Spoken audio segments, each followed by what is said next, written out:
sekalian, kini kita masuk ke dalam acara sharing firman Tuhan yang akan dibawakan oleh Pastor Suhanda Supardi dengan tema Alkitab berbicara hal rohani. Waktu dan kesempatan, saya persilakan Pastor Suhanda. Iya, terima kasih Pak Yohanes.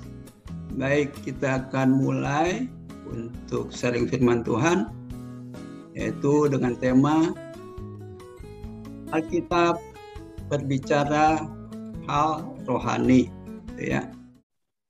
Nah, kebanyakan kita melihat bahwa segala sesuatu, walaupun kita beragama, adalah untuk hal-hal dunia. Karena itu di Matius 6 ayat 33 dikatakan, carilah dahulu kerajaan Allah dan kebenaran, maka semua akan ditambahkan. Jadi masalah duniawi itu setelah kita menemukan hal-hal rohani, dampaknya di dalam kehidupan kita. Nah, kita akan bicara masalah mengenai Alkitab berbicara hal rohani. Apa sih? Betul tidak gitu? Kita akan melihatnya. Ya. Waktu kita diberikan waktu setengah jam ya. Coba. Kita lihat sebelum segala sesuatu ada. Apa sih yang terjadi di dalam kekekalan? Mazmur 90 ayat 2 dikatakan bahwa sebelum gunung-gunung lahir, sebelum engkau memperanakan bumi dan dunia, dari selama-lamanya sampai selama-lamanya, engkau adalah Tuhan. Engkau menaruh kesalahan-kesalahan kami di hadapanmu dan yang tersembunyi dalam terang wajahmu. Jadi sebelum ya dunia dijadikan, engkau adalah Tuhan selama-lamanya. Jadi dari kekekalan sampai kekekalan gitu ya. Nah, semua kesalahan-kesalahan kami di hadapanmu ya, ada di hadapannya. Dalam terang wajahnya, dia dapat melihat semua kesalahan manusia, tidak ada yang tidak berbuat salah, tidak ada yang tidak berdosa gitu kan. Nah, kemudian di dalam kekekalan itu Tuhan yang ada di dalam kekekalan itu apa yang disediakan bagi kita gitu. Di 1 Korintus 2 ayat 7. Tetapi yang kami beritakan ialah hikmat Allah yang tersembunyi dan rahasia yang sebelum dunia dijadikan. Telah disediakan Allah bagi kemuliaan kita. Jadi di dalam kekekalan, Allah di dalam hikmatnya yang tersembunyi itu dan rahasianya sebelum dunia dijadikan telah menyediakan untuk kemuliaan kita gitu. Jadi untuk kemuliaan kita di dalam kekekalan sudah menjadi rencana Dia. Jadi tidak ada dari penguasa dunia ini yang mengenalnya, sebab kalau sekiranya mereka mengenalnya, mereka tidak menyalibkan Tuhan yang mulia. Jadi disediakan semua itu melalui di dalam kekekalan, dan nanti Dia itulah, karena dunia tidak mengenal Dia, yang mewujudkan rencananya itu. Menjadi anaknya di dalam Kristus. Nah, supaya kudus dan tak bercacat. Sebab Ia memilih kita dalam Kristus sebelum permulaan dunia. Sebelum permulaan dunia sudah dipilih di dalam Kristus. Supaya kita menjadi kudus dan tidak bercacat di hadapannya. Jadi kita tidak bercacat dan kudus ya dari permulaan yang dibilang disediakan kemuliaannya itu ya. Di dalam Kristus kita Ia sudah memilih. Ia menetapkan kita dari semula ya di ayatnya seterusnya. Ia menetapkan kita dari semula untuk diangkat menjadi anak-anaknya itu yang penuh dengan kemuliaannya itu, yang tak bercacat dan kudus itu melalui Kristus Yesus. Jadi melalui Dia ya, sesuai dengan kesukaan kehendaknya. Kesukaan kehendaknya itulah, melalui Kristus itulah. Jadi pilihannya terjadi. Jadi pilihan Allah sebelum dunia dijadikan terjadi hanya melalui Kristus. Gitu. Supaya tidak bercacat, supaya kudus, dan itulah kemuliaan yang disediakan sebelum dunia dijadikan, sebelum segala sesuatu ada. Sudah disediakan bagi kita. Jadi rencananya itu rencana di dalam kekekalan sebelum dunia dijadikan. Nah, kita bisa melihat nggak rencananya itu? Rencana di dalam kekekalan supaya nanti ya melalui Kristus itu diberi kemuliaan, tak bercacat, kudus, mengembalikan manusia itu kepada kemuliaan yang sebenarnya Allah berikan ke manusia supaya dapat bersekutu dengan Dia. Gitu. Nah, kemudian kita lihat terang gambaran Kristus di dunia mewujudkan rencana di dalam kekekalannya. Rencananya kemudian diwujudkan di Kejadian 1 ayat 1. Pada mulanya Allah menciptakan langit dan bumi. Jadi tadi sebelum dijadikan langit dan bumi. Bumi belum berbentuk, belum memiliki bentuk dan kosong. Kegelapan melingkupi samudera. Roh Allah melayang-layang di atas air, kemudian dia berkata, jadilah terang. Maka terang pun jadi. Allah melihat bahwa terang itu baik. Kemudian ia memisahkan terang dari gelap. Allah menyebut terang itu siang dan gelap itu malam. Jadilah petang dan jadilah malam. Jadilah petang dan jadilah pagi, itulah hari pertama. Nah, di sini suatu keanehan kalau kita mau lihat. Hari pertama, pagi dan malam, ya, petang dan pagi, itu pada hari pertama dengan ada terang. Tetapi kalau kita lihat di Kejadian 1 ayat 14 bahwa terang itu dijadikannya yaitu matahari, bulan, bintang itu pada hari keempat. Pada hari keempat. Nah, di terang fisik jasmani saya tulis di situ Kejadian 1 14 sampai 19. Di ayat 18 ya, untuk berkuasa atas siang dan malam. Matahari untuk siang, matahari, bulan, bintang untuk malam. Jadi kalau kita lihat ini hari keempat nih. Tapi hari pertama itu ada terang gitu. Nah, terang itu terang apa? Apakah terang itu sama dengan terang yang hari keempat? Nah, di sini Allah memperlihatkan sesuatu yang pada hari pertama terang itu tidak bisa dilihat oleh manusia. Nah, terang yang hari keempat dapat dilihat oleh manusia, yaitu matahari, bulan, bintang. Bisa dilihat. Nah, ini kita lihat. Terang inilah yang nanti datang ke dalam dunia. Setelah 3 hari kematian dan kebangkitannya, banyak terang lain yang bermunculan di dunia. Nah, ini kalau kita bisa lihat ini, hari pertama ada terang. Sampai hari ketiga. Baru kemudian ada terang-terang lain.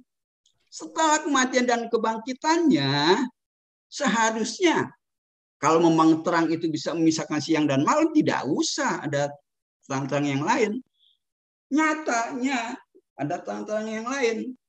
Waktu kematian dan kebangkitannya setelah 3 hari, yaitu hari keempat, banyak tuh berikut-berikutnya terang-terang yang lain yang ada di dunia yang bermunculan. Sampai sekarang ada ribuan katanya denominasi. Banyak terang-terang yang diberitakan. Dan terang itu di hari pertama itu yang tidak bisa dilihat oleh manusia. Sudah diberitahukan tidak bisa dilihat oleh manusia terang yang pertama itu hari pertama. Tidak ada. Yang hari keempat bisa dilihat. Nah, terang-terang itu yang hari keempat. Manusia bisa lihat sekarang ini. Tata caranya, ibadahnya, dan lain sebagainya itu terlihat. Yang tidak terlihat itulah yang tidak diperhatikan. Tidak diperhatikan terang yang hari pertama sampai hari ketiga tidak pernah diperhatikan oleh manusia. Manusia lebih senang memperhatikan terang dari hari keempat sampai sekarang. Gitu. Nah, itu kita lihat di situ dengan jelas. Keinginan manusia setelah diciptakan, yaitu manusia ingin menjadi bijaksana, menjadi seperti Allah, mengetahui yang baik dan jahat. Perempuan itu berkata kepada ular, kami boleh makan buah dari pohon-pohon di taman. Tetapi kami tidak boleh makan dari pohon yang ada di tengah taman. Allah berkata, jangan kau makan buah dari pohon itu, menyentuhnya pun jangan. Atau kamu akan mati. Tapi Allah berkata, kamu sama sekali tidak akan mati. Sebab Allah tahu Pada waktu engkau memakannya, matamu akan terbuka dan kamu akan menjadi seperti Allah, mengetahui tentang baik dan jahat. Ketika perempuan itu melihat pohon itu memiliki buah yang baik untuk dimakan, sedap dipandang dan memikat, dapat membuat seorang menjadi bijaksana. Ia pun mengambil buah dari pohon itu makannya dan berikan buah itu kepada suaminya bersamanya, dan suaminya itu ikut makan. Jadi Hawa ingin seperti Allah, tahu baik dan jahat, dan juga bisa bijaksana. Nah, inilah yang dilakukan oleh banyak manusia. Ingin menjadi seperti Kristus, ingin menjadi bijaksana. Semua mengatakan jadi bijaksanalah engkau dalam hidup ini. Berbuat yang benar, yang baiklah, berbuat yang baik, jauhkanlah kejahatan.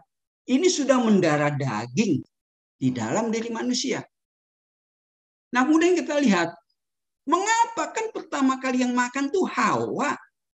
Tetapi yang dikatakan manusia berdosa itu, yang pertama kali manusia berdosa bukan Hawa, tetapi kenapa Adam? Kenapa Adam yang dikatakan berdosa? Bukan Hawa manusia pertama yang berdosa. Buktinya kalau kita lihat, itu yang berdosa adalah Hawa yang pertama kali memakannya. Kemudian diberikan kepada suaminya. Gitu.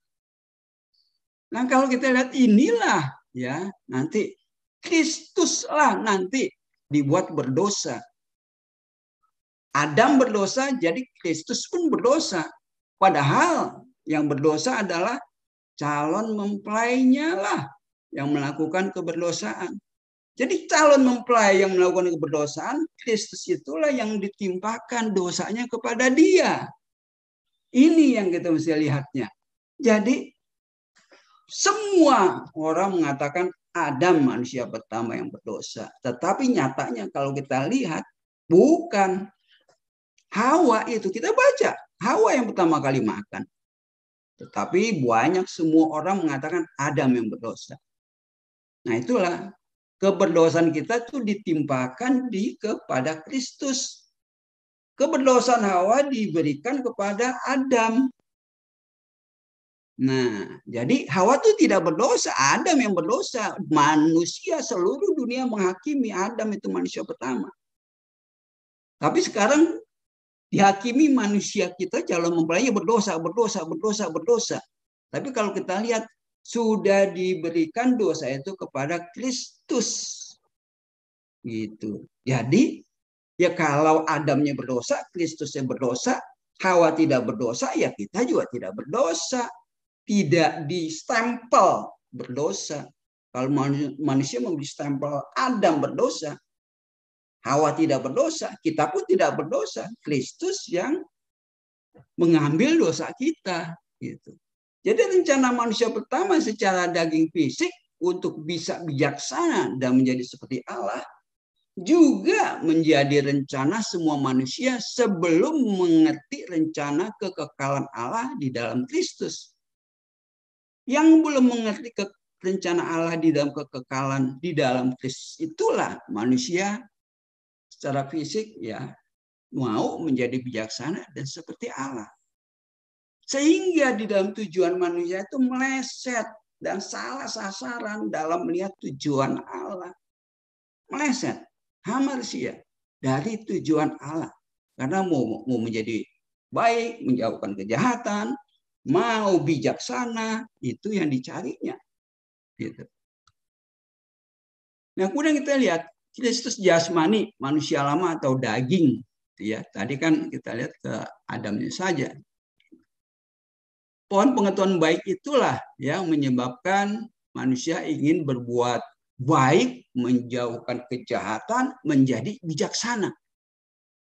Tetapi siapakah yang bisa tidak melakukan kejahatan? Siapakah yang bisa berbuat baik selamanya sehingga tidak menyimpang, salah sekalipun? Dan siapakah yang bisa bijaksana? Tidak. Kemudian B kita lihat. Hukum Taurat dan ajaran para nabi. Banyak yang ingin melakukan Taurat dan ajaran nabi-nabi. Nabi-nabi mengajarkan ini, aturan supaya menjadi manusia yang bijaksana, manusia yang baik, manusia yang soleh, manusia yang beramal, manusia yang mengasihi. Itu diberi ajaran oleh nabi-nabi. Dan hukum Taurat pun menulis demikian. Tetapi dikatakan bahwa hukum Taurat dan kitab para nabi berlaku sampai zaman Yohanes. Nah, kalau kita tahu ini, ya jangan jadi patokan kita. Kita melihat apa tujuan kekekalan Allah. Jangan melihat ini, hukum Taurat, dan menerapkan ajaran para nabi. Mau kudus, mau berjuang supaya sempurna, mau supaya setia kepada Tuhan, hidup sempurna, ajaran-ajaran para nabi, menjadi bijaksana, menjadi orang-orang yang suci, ajaran para nabi. Nah, kemudian hati nuraninya. Roma 2:12. Untuk orang-orang yang berbuat dosa tanpa mengenal hukum Taurat, mereka akan binasa tanpa hukum Taurat. Tanpa hukum Taurat pun mereka binasa. Mengapa? Karena mereka tahu baik dan jahat dan menjadi bijaksana, itu saja. Tidak bisa lakukan, dia tetap binasa. Namun orang-orang yang berbuat dosa di bawah hukum Taurat akan dihakimi berdasarkan hukum Taurat. Yang di bawah hukum Taurat dihakimi berdasarkan hukum Taurat. Lakukan 10, tidak lakukan yang lain, ya tetap jatuh dalam dosa. Nurani mereka memberi saksian dan pikiran mereka akan saling menuduh atau membela mereka. Di pikiran manusia tetap saling menuduh, saling memikirkan bagaimana menjadi orang baik, bagaimana menjauhkan kejahatan, bagaimana menjadi bijaksana. Di luar Taurat mereka binasa. Di dalam Taurat mereka dihakimi berdasarkan hukum Taurat. Siapakah yang bisa selamat? Hati nurani mereka saling bertentangan. Ada gelap dan ada terang, ada baik dan ada jahat. Ada putih, ada hitam. Mereka tidak bisa mengatasinya.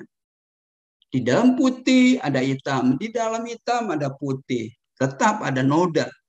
Dikatakan putih, tetap ada noda. Dikatakan hitam, ada memang yang putihnya. Kita tahu itu lambang apa. Kemudian ada juga yang berfokus pada mukjizat dan berkat jasmani, gitu ya. Kristus jasmani itu. Jadi mereka hanya mencari roti sampai kenyang untuk kehidupan dunia. Mereka mengikut aku bukan untuk mencari kehidupan kekal atau melihat tanda-tanda ajaib yang aku lakukan untuk apa. Tapi kamu tanda-tanda ajaib itu bisa roti untuk makan 5.000 orang. Kamu cari itu. Bukan tanda ajaibnya, mengapa bisa begitu. Dia itu siapa? Apa maksudnya datang ke dalam dunia ini? Tapi rotinya yang dicari. Yohanes 6 ayat 27-nya. Bagian bawah. Jangan bekerja untuk mencari makanan yang dapat binasa, melainkan untuk makanan yang dapat bertahan sampai hidup yang kekal yang mesti dicari. Yang anak manusia akan berikan kepadamu, diberikan. Karena kepada anak manusia itu Bapa yaitu Allah telah memberikan pengesahannya. Di dalam kekekalan kan kita lihat tadi. Di dalam Kristus, melalui Kristus, pengesahannya bahwa engkau dikuduskan, tak bercacat, diberikan kemuliaan. Nah, walaupun kamu mati dihidupkan kembali, tetap saja akan mati lagi. Banyak orang mengatakan, saya percaya Tuhan, pasti saya disembuhkan, pasti saya disembuhkan. Nah, saya sering katakan, tanyalah kalau gitu kamu mau mati caranya apa? Apa mau kecelakaan, kerusuhan, peperangan, bencana alam? Atau mau mati cara apa? Kalau mau sakit, selalu disembuhkan. Kemudian kita lihat Kristus rohani. Ya. Kristus yang rohani itu mengalami, dia itu lahir dari Allah. Ya. Mengalami, dia tahu dia itu lahir dari Allah. Mengalami tidak. Gitu. Setiap orang yang percaya bahwa Yesus adalah Kristus lahir dari Allah. Yang percaya kepada Kristus lahir dari Allah. Bukan hanya, oh iya saya percaya lahir dari Allah. Nah, mesti selidiki, mengapa saya lahir dari Allah supaya lebih jelas, lebih mengerti, lebih paham. Dan setiap orang yang mengasihi Bapa juga mengasihi anak yang lahir dari Bapa. Sebab apapun yang lahir dari Allah mengalahkan dunia. Yang lahir dari Allah mengalahkan dunia. Kalau kita lahir dari Allah, kita mengalahkan dunia. Inilah kemenangan yang telah mengalahkan dunia, iman kita. Jadi iman kita yang sudah lahir dari Allah dan disebut juga anak-anak Allah, ya, karena lahir dari Allah, anak Allah. Kita lahir dari bapak kita, ibu kita, anak bapak dan ibu kita.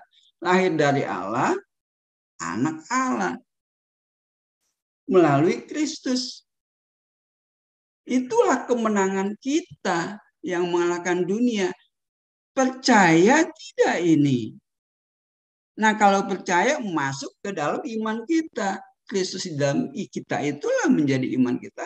Sehingga kita mengalahkan dunia. Bukan diri kita yang mengalahkan dunia. Siapa manusia yang bisa mengalahkan dunia? Tapi karena sudah lahir dari Allah, diberi roh Allah, menjadi manusia yang menjadi ciptaan baru yang di dalam Kristus. Karena manusia baru itu manusia yang lahir dari Allah. Manusia yang lahir lagi. Bukan lahir dari ayah dan ibu, tapi lahir lagi dari Allah di dalam Kristus. Itulah yang memberikan dia kehidupan. Iman itu yang akhirnya mengalahkan dunia. Untuk hidup di dunia, dia mengalami kemenangan. Jatuh, ya dia bisa bangkit lagi. Jatuh, bangkit lagi. Bukan jatuh terus di dalam kejatuhan itu. Berbuat dosa terus. Ya tidak lah gitu kan. Imannya itu bangkit, akhirnya mengalahkan. Imannya itu di dalam Kristus itulah yang disebut anak Allah mengalahkan dunia. Iman yang bagaimana? Nah, melihat yang tidak terlihat. Bisa nggak kita melihat bahwa saya sudah mengalami kemenangan terhadap dunia ini? Ya kan nggak gampang orang bisa percaya itu. Loh, buktinya saya masih kalah, buktinya saya masih jatuh, bukti saya masih kesalahan, buktinya saya masih ini. Ya kalau dia melihat kenyataan dengan mata dan yang dialaminya. Bisa nggak melihat yang tidak terlihat itu yang mengatakan sudah mengalahkan dunia iman kita. Sebab Ibrani 11:1, iman adalah jaminan atas segala sesuatu yang kita harapkan. Jaminan. Harapan kita bahwa kita mengalahkan dunia itu jaminannya iman kita. Jaminannya iman kita mengalahkan dunia. Kita mengharapkan demikian. Itu adalah bukti dari segala sesuatu yang tidak kelihatan. Kita sudah melihat yang tidak kelihatan itu bahwa saya mengalahkan dunia. Iman itulah orang-orang pada zaman dahulu memperoleh pujian. Kita tahu Abraham, Nuh, dan lain sebagainya, tokoh-tokoh Alkitab, PL. Mereka mendapat pujian karena iman mereka. Abraham menyerahkan anaknya, mengorbankan, itu karena iman mengalami pujian. Bagian B, hal-hal rohani bagi yang sudah dewasa di dalam Kristus. Jadi hal-hal rohani itu kita lihat nanti hanya ada yang di dalam orang yang sudah dewasa di dalam Kristus. Yang sudah mengalami pahit getir, bergolakan di dalam pergumulan imannya, di dalam mencari rahasia Allah, di dalam mencari kebenaran. Yang bergumul di situ terus-menerus sehingga dia tuh dewasa di dalam Kristus. Nah, bagi yang belum dewasa, dia tidak bergumul. Dia asal datang dikasih minum, asal datang dikasih aja. Tanpa mengalami pergumulan, tanpa mengalami apa yang disebut di dalam hatinya pergolakan iman. Sehingga dewasa. Anak dari balita sampai dewasa, dia harus mengalami pergumulan-pergumulan di dalam hidupnya. Sehingga dia tuh mengerti, oh iya, hidup tuh seperti ini. Semakin dia mengerti, dia dewasa di dalam menghadapi kesulitan-kesulitan dunia. Nah, kalau kita tidak mengalami kesulitan-kesulitan rohani, pergumulan-pergumulan rohani, banyak pertanyaan, banyak pergumulan, banyak tetek banyak yang saling bertentangan, kita nggak dewasa terus. Ya, pokoknya kalau dikasih dari A, kita terima A. Dikasih B, kita terima B. Dikasih yang dari C, kita terima C. Dikasih yang dari bagian G, ya kita terima aja. Itu susu namanya. Boleh A, B, C, D, E, F, G dicari, nanti digumulkan. dipergolakan, dipertanyakan yang mana kebenarannya. Itulah di situ kita dewasa, bukan hanya terima dan minum, terima minum. 1 Korintus 2:12, sekarang kita telah menerima bukan roh dari dunia, melainkan roh yang dari Allah. Jadi kita sudah menerima roh dari Allah. Gitu. Nah ini yang kita bisa lihat, tidak, roh Allah sudah kita terima. Sehingga dengan menerima roh Allah itu kita dapat mengetahui hal-hal yang dianugerahkan Allah pada kita. Roh Allah itu yang diberikan untuk kita akhirnya melihat, mengetahui hal-hal yang dianugerahkan Allah, yang dianugerahkan. Bukan yang kita lakukan, bukan yang kita perjuangkan, bukan yang kita di dalam hidup kita, apa yang kita perbuat. Tapi roh Allah itu menuntun kita mengetahui, melihat, dan mengarahkan kepada hal-hal yang dianugerahkan kepada Allah, kepada kita. Gitu. Hal yang dianugerahkan itulah yang harus kita lihat, bukan yang kita harus lakukan. Nah, kita lihat di sini perbedaan antara yang dianugerahkan dan yang saya lakukan. Nah, itu kita lihat perbedaannya nanti. Bagaimana dewasa itu seperti itu. Melihat yang dianugerahkan, bukan melihat yang saya lakukan. 13, hal-hal yang juga kami usahakan ini bukan dalam kata-kata yang diajarkan oleh hikmat manusia. Jadi jangan dari hikmat manusia, cari sendiri. Jangan dari kata orang, dengar dari si A, si B. Cari hikmat itu. Gitu. Jangan hikmat manusia, hikmat yang dalam kekekalan itu cari. Yang bukan dikatakan oleh manusia, tapi yang di dalam kekekalan itu yang dikatakan oleh Allah. Cari itu. Gitu. Yang diajarkan oleh roh dengan membandingkan hal yang rohani dengan rohani. Nah, itu dikatakan. Kita membandingkan hal yang rohani dengan yang rohani. Ya. Bukan yang rohani dengan dunia. Dengan dunia aja sudah beda dengan daging. Nah, yang rohani dengan rohani, ajaran-ajaran rohani, itulah kita harus membandingkan. Roh itu mengajarkan untuk kita melihat perbandingan itu. Saya ambil dari sabda ayat yang terbuka. Ini mungkin di yang TB biasa nggak sama ya. Untuk membandingkan hal-hal yang rohani dengan yang rohani. Yang diajarkan oleh roh. Namun manusia yang tidak rohani, ayat 14-nya, tidak menerima hal-hal yang berasal dari roh Allah. Tidak bisa gitu. Membedakan rohani dengan daging jasmani aja susah. Bagaimana membedakan rohani dengan yang rohani? Akan lebih sulit lagi. Gitu. Karena belum bisa menerimanya. Hal-hal itu merupakan kebodohan bagi mereka. Mereka tidak mengerti, bahkan mengatakan, ya, mereka tuh salah, mau hidup di dalam roh saja, masih nginjak dunia. Ia tidak dapat memahami karena hal-hal itu hanya dapat dinilai secara rohani. Jadi yang dinilai secara rohani itulah yang diberikan oleh roh Allah untuk kita hidup dan mengerti rencana di dalam kekekalan. Sampai nanti pun kita akan dibawa ke dalam kekekalan.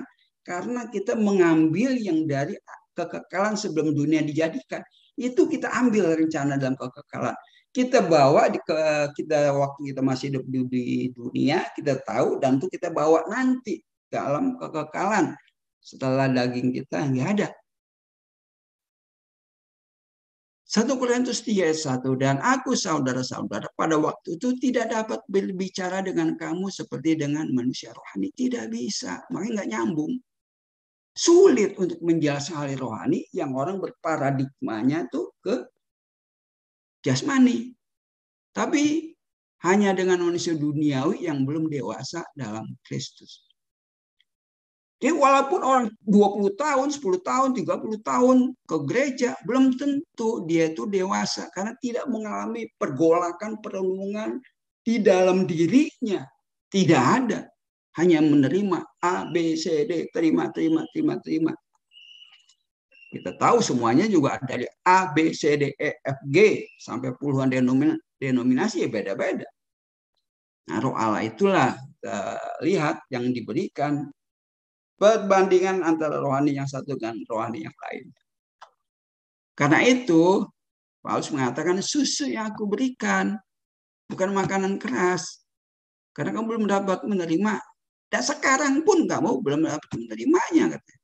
Jadi kalau diberikan, ya akhirnya ya ada perdebatan, pertentangan, dan lain sebagainya. Mungkin saling membenci, dan lain sebagainya. Lihat, gitu ya. Bedakan antara yang rohani dengan yang jasmani. Antara makanan keras dengan susu. Bedakan. Gumuli sendiri, gitu. Cari sendiri. Makan dan minuman yang sama. Ya sebenarnya kalau memang kita mau melihat hal yang rohani itu sebetulnya sama. Makan dan minum yang sama. Dari orang PL sampai PB dan selamanya sampai nanti mungkin 1000 tahun, 2000, 3000 tahun yang akan datang sama. Dan dimakan dan minumnya rohani itu. 1 Korintus 1 ayat 3. Mereka semua makan makanan rohani yang sama. 4. Dan semuanya minum minuman rohani yang sama. Sebab mereka minum dari batu rohani yang ikut bersama dengan mereka. Dan batu itu adalah Kristus. Batu karang diketuk oleh Musa mengeluarkan air. Itu menggambarkan Kristus. Mereka minum dari batu karang itu. Nah kita pun minum dari Kristus itu. Yang disebut batu itu. Air kehidupan. Sama yang kita minum. Tapi yang membedakan, mereka mencari air itu air jasmani supaya tidak haus. Tapi ada yang mencari air kehidupan untuk selamanya kekal yang terus mengalir dan mengalir tanpa henti. Mereka minum haus lagi. Seperti pembicaraan dia dengan perempuan Samaria. Yohanes 6:33. Sebab roti dari Allah adalah Dia yang turun dari surga dan memberi hidup kepada dunia. Nah, roti turun dari surga memberi hidup kepada dunia. Dunia itu bukan roti untuk hidup di dunianya itu, bukan roti benar-benaran yang makna yang mereka makan dan roti yang dari diberi makan kepada 5.000 orang. Bukan roti itu, gitu. Mereka berkata, Tuhan belilah kami roti itu senantiasa. Beri senantiasa. Itu kan yang seringkali manusia sering berdoa. Senantiasa roti itu. Berkat sama. Lagi kesusahan. Berdoa supaya tidak kesusahan. Lagi punya problem. Berdoa supaya tidak punya problem. Ekonomi tidak lancar. Berdoa supaya lancar. Lagi mau usaha. Berdoa supaya lancar. Supaya diberkati. Senantiasa roti itu Tuhan berikan kepadaku, kata mereka. Sama, sekarang juga begitu. Makanan yang mereka makan sama dengan makanan yang sekarang mereka pun membicarakan seperti itu. Tapi kita makannya bukan makanan itu, kita membicarakan makanan yang bukan seperti itu. Kata Yesus, akulah roti hidup. Orang yang datang kepadaku tidak akan lapar lagi. Dan orang yang percaya padaku tidak akan haus lagi. Nggak mungkin lah orang datang kepada Yesus, masa nggak lapar lagi? Nggak mungkin lah orang datang kepada Yesus nggak haus lagi. Itu kan kalau kita lihat dikatakan tadi, merupakan hanya suatu kebodohan bagi orang yang belum mengenal secara rohani. Apa iya nggak lapar lagi? Apa iya nggak haus lagi? Gitu kan. Nah itu. Yesus berkata kepada mereka. Yohanes 6:53. Aku berkata kepadamu sesungguhnya. Jika kamu tidak makan tubuh anak manusia dan meminum darahnya. Kamu tidak memiliki hidup di dalam dirimu. Jadi hidup di dalam diri kita itu.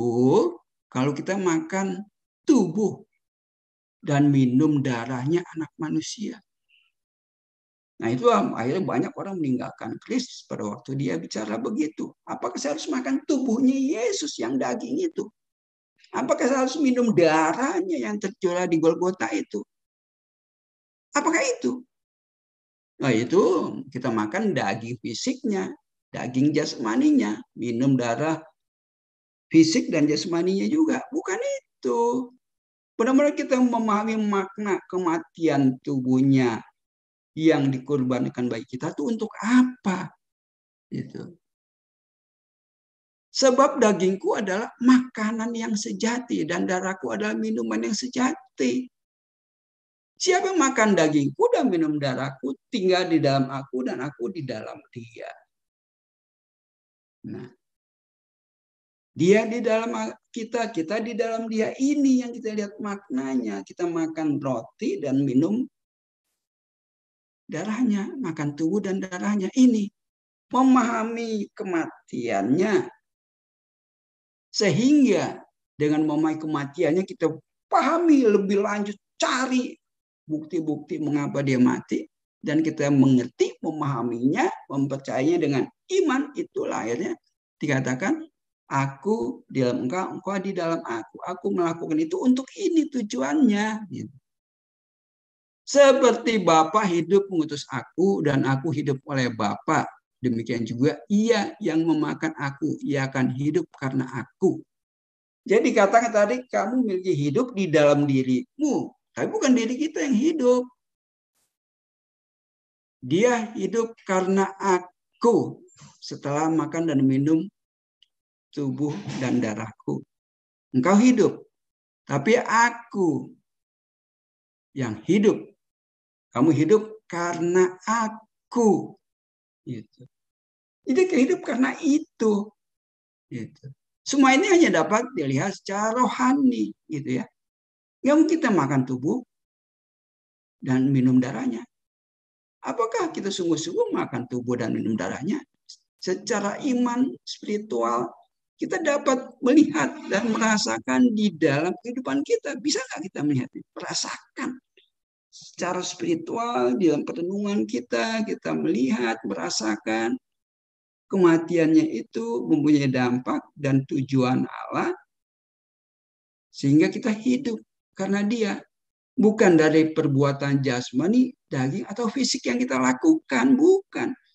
Mau kamu berbuat baik 1000 kali satu hari, mau kamu melakukan yang lain, berjuang seumur hidupmu, kalau nggak paham ini, dia ada di hidup kita, ya kamu di situ dikatakan tidak bisa memiliki kemuliaan yang diberikan itu. Kekudusan tak bercacat di hadapannya itu kamu tidak miliki. Kalau berdasarkan perbuatan kita, daging fisik kita, supaya saya hidup. Bagaimana saya hidup? Supaya mempermuliakan Tuhan, supaya nantinya saya mendapatkan kehidupan kekal. Lakukan. Esensinya ini. Gitu. Hidup di dalam diri kita, diberi hidup kita. Hidup yang diberikan itulah yang dikatakan kemuliaannya diberikan. Hidup dia, kemuliaannya dia, kudusnya dia di dalam hidup kita, sehingga kita mengalami kekudusan. Itulah dibilang karena dia dalam kita tidak memiliki, tak bercacat di hadapannya. Apapun fisik, jasmani, daging yang kita lakukan, pasti ada cacatnya. Perjuangan kita ada cacatnya. Usaha kita untuk taat setia ada cacatnya. Untuk kita berbuat baik ada cacatnya. Untuk kita menjauhi kejahatan tetap aja ada yang kita lakukan. Ada cacatnya. Tidak bisa kudus. Kemuliaan itu tidak dapat kita miliki berdasarkan melihat jasmani yang lakukan daging kita.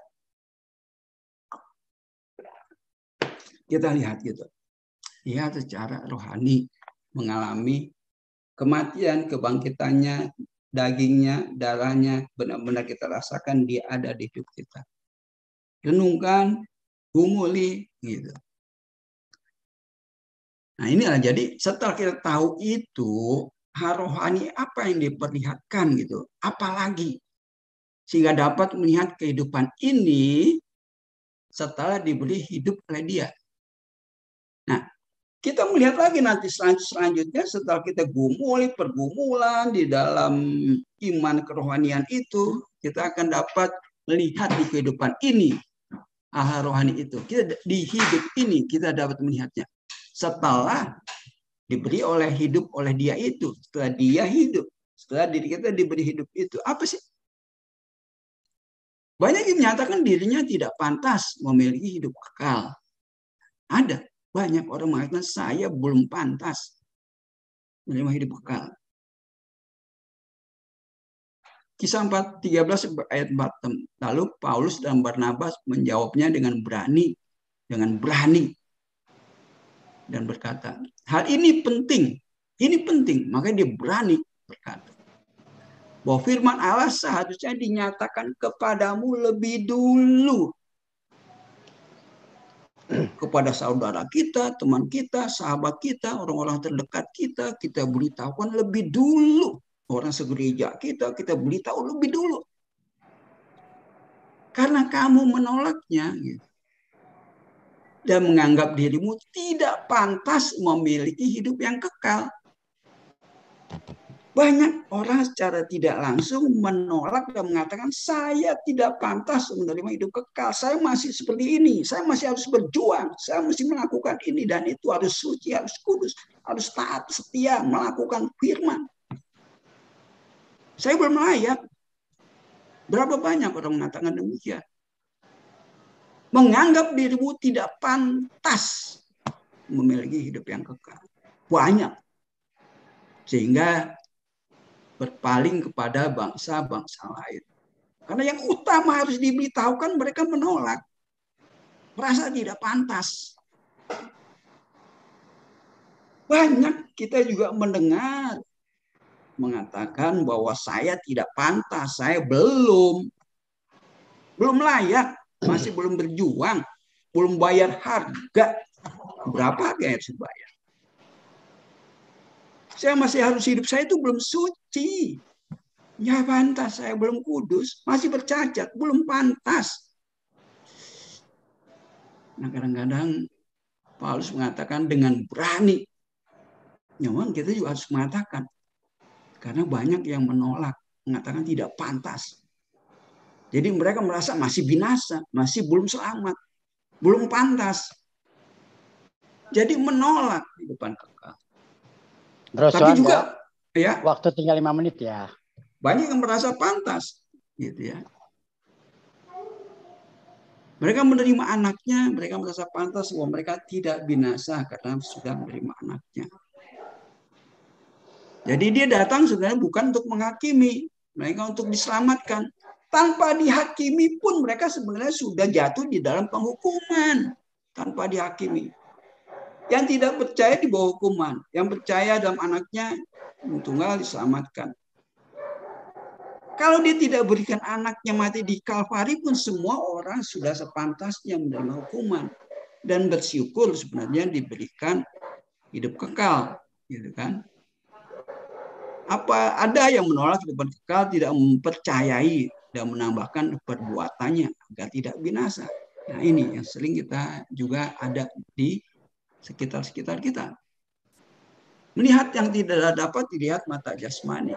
Nah, kita yang tidak bisa dilihat dengan mata jasmani, bahwa kita dibenarkan dengan cuma-cuma melalui penebusan di dalam Kristus Yesus oleh kasih. Melalui Dia yang tadi dikatakan kita mendapatkan kemuliaan. Melalui Dia kita hidup kudus tak bercacat. Jadi diberikan cuma-cuma. Nah, kemudian bagian B, di perdamaian, kalau kita sudah diperdamaikan melalui anaknya, pasti diselamatkan oleh hidupnya yang ada di dalam kita. Bukan usaha perbuatan kita. Roma 5 ayat 8. Allah menunjukkan kasih-Nya ketika kita masih berdosa. Lebih-lebih karena Kristus telah mati, gitu ya. Karena kita sekarang telah dibenarkan oleh darah-Nya. Waktu kita berdosa, Dia mati bagi kita. Setelah kita dibenarkan, ya pasti diselamatkan. Waktu berdosa aja diangkat. Setelah diangkat, masa dijatuhkan lagi? Pasti diselamatkan, terus diberikan rohnya, dibimbing, gitu, supaya mengerti bahwa engkau sudah tidak bercacat, sudah kudus, sudah dapat kemuliaan. Sebab jikalau kita masih dalam seteru diperdamaikan Allah oleh kematian, lebih-lebih kita yang sekarang telah diperdamaikan pasti diselamatkan oleh hidupnya. Di dalam hukum roh tidak ada lagi penghukuman di dalam Dia, Roma 8:1. Sekarang tidak ada lagi penghukuman bagi orang yang berada di dalam Kristus. Sebab hukum roh kehidupan di dalam Yesus Kristus memerdekakan kamu dari hukum dosa dan hukum maut. Dimerdekakan dari hukum dosa, hukum maut. Rencana sebelum dunia dijadikan tergenapi. Nah, terang pada hari pertama itu sudah datang ke dalam dunia. Terang sesungguhnya yang menerangi setiap orang sedang datang ke dalam dunia. Nah, ini terang gambaran pada hari pertama yang tidak dapat dilihat oleh manusia, yang hari keempat saja terang itu dapat dilihat. Ini datang ke dalam dunia. Nah, datang ke dunia itulah untuk menggenapi rencana di dalam kekekalan, supaya di dalam Dia kita kudus dan tak bercacat di hadapannya. Melalui Dia segala sesuatu didamaikan dengan dirinya, baik ada di bumi maupun di surga. Yaitu perdamaian melalui darahnya yang tercurah di kayu salib, melalui darah yang diperdamaikan. Kamu dahulu terasing memuji Allah dalam pikiranmu dan melakukan tindakan-tindakan jahat. Sekarang kamu telah didamaikan dengan tubuh jasmani Kristus melalui kematiannya. Ini dipercaya tidak, dilihat tidak, diperdamaikan melalui kematian tubuh jasmaninya. Untuk mempersembahkan kamu sebagai persembahan yang kudus, tak bercacat, tidak bercela di hadapannya. Ini tergenapi di dalam apa yang menjadi rencananya. Di Ibrani 10:8. Di atas dia berkata, korban dan persembahan, korban bakaran, korban penghapus dosa tidak engkau kehendaki dan engkau tidak berkenan padanya, meskipun dipersembahkan untuk hukum Taurat. Dan kemudian katanya, sungguh aku datang untuk melakukan kehendakmu. Yang pertama ia hapuskan supaya menegakkan yang kedua. Dan karena kehendaknya inilah kita dikuduskan satu kali untuk selama-lamanya oleh persembahan tubuh Kristus. Selanjutnya setiap imam melakukan tiap-tiap hari pelayanan dan berulang-ulang mempersembahkan korban. Nah, ini kan orang cuma bilang kan persembahan korban. Tapi banyak nggak kita mempersembahkan kepada Tuhan hari ini supaya kita kudus dan tak bercacat? Korban kita tidak persembahkan, kita berikan. Kita tidak memberikan korban. Tapi apakah kita tidak mempersembahkan dalam hidup ini kepada Tuhan untuk supaya suci, kudus, berkenan, supaya diselamatkan, supaya diberi hidup kekal? Nah, persembahan apa? Ya, perbuatan sebaik-baiknya. Berjuang sebaik-baiknya untuk Allah. Persembahkan membayar harga. Mempersembahkan hidup saya supaya berkenan dengan melakukan perintah-perintahnya. Kita nggak lihat persembahan tubuh Kristusnya yang menstop, memperhatikan korban dan persembahan diri kita. Jadi bukan kita korban dari luar saja, kambing, domba, tekukur, dan lain sebagainya. Tapi diri kita, perbuatan kita pun kita seringkali mempersembahkan untuk kemuliaan Allah. Loh, diri kita yang kita persembahkan. Bukan itu. Itu sudah berhenti. Persembahan dari diri kita pun sudah stop. Persembahan diri Kristus itulah yang berkenan untuk kita datang kepada Allah. Persembahan Kristus yang kita berlakukan. Persembahan Kristus tubuh jasmaninya yang kita berlakukan yang layak di hadapannya. Jadi ini sudah tergenapi terang itu dan kudus tak bercacat sudah digenapi oleh Kristus itu. Kembali kepada kemuliaannya yang semula dan kemuliaannya diberikan kepada yang percaya, yaitu kesatuan di dalam Dia yang roh, bukan Kristus yang jasmani. Aku telah memuliakan engkau di bumi, menyelesaikan pekerjaanmu. Berikan kepadaku untuk dikerjakan, diselesaikan. Dan sekarang ya Bapak, muliakan aku bersamamu dengan kemuliaan yang kumiliki bersamamu sebelum dunia dijadikan. Dia sudah punya kemuliaan sebelum dunia dijadikan.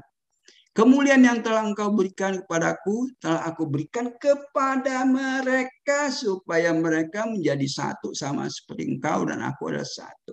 Kemuliaan sebelum dunia dijadikan, Kristus menjadi satu dengan Bapa. Nah, kemuliaan itu aku berikan kepada mereka supaya menjadi satu. Sama seperti engkau dan aku satu, mereka satu bersama dengan kita. Menjadi satu, itulah kemuliaan yang diberikan oleh Kristus. Itulah kemuliaan rahasia, hikmat kemuliaan yang dari semula.